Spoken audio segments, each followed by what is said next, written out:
முடி அவ்வளோ பலவீனம் ஆகலாமா? தட் இஸ் வலியே இல்லாம ஒரு சின்ன குழந்தையால இழுக்க முடிகிற மாதிரி. எதனால இந்த மாதிரி விஷயங்கள் நடக்குதுன்றதுக்கு மெடிக்கல் எக்ஸ்பிளனேஷன் உங்களுக்கு ரெகுலரா வேணும்னா ஃபாலோ பண்ணி. முடியோட வளர்ச்சிக்கு 4 கட்டங்கள் இருக்குங்க.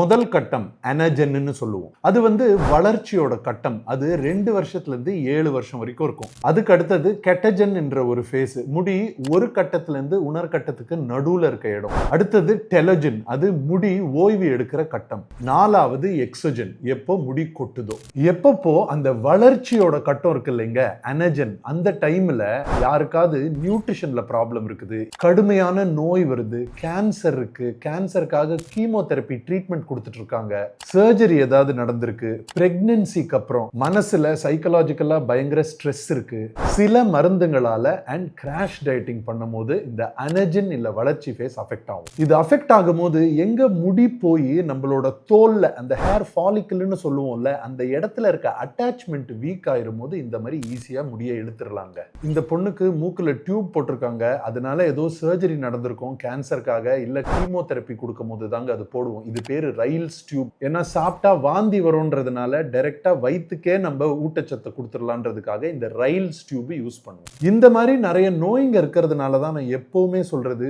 முடியவும் தோலையும் ரொம்ப லைட்டா எடுத்துக்காதீங்க. அதுவும் மனுஷாளுக்கு ஒரு ரொம்ப முக்கியமான உறுப்பு. அந்த உறுப்பை ட்ரீட் பண்ணணும்னா ஒரு படிச்ச MBBS MD இல்ல DNB டெர்மட்டாலஜி தோல் டாக்டர் கிட்ட, இல்ல MCH படிச்ச பிளாஸ்டிக் சர்ஜரி டாக்டர் யாரு ஹேர்ல ஸ்பெஷலைஸ் பண்றாங்களோ அவங்க கிட்ட போய் ட்ரீட்மெண்ட் எடுத்துக்கோங்க. அதுதான் உங்க உடம்புக்கு ஃபியூச்சருக்கு ரொம்ப நல்லதா இருக்கும். உங்களுக்கு இப்ப ரீசெண்டா ஹேர் லாஸ் ஆயிருக்கான்னு கீழே கமெண்ட்ஸ்ல போடுங்க. எனக்கு கடைசி 7 வருஷமா முடி இதே மாதிரி தாங்க இருக்கு. அண்ட் நான் எதனால நினைக்கிறேன்னா எக்ஸசைஸ் அண்ட் நியூட்ரிஷனை மாத்தினதுனால. நீங்க என்ன நினைக்கிறீங்கன்னு கீழே கமெண்ட்ஸ்ல போடுங்க.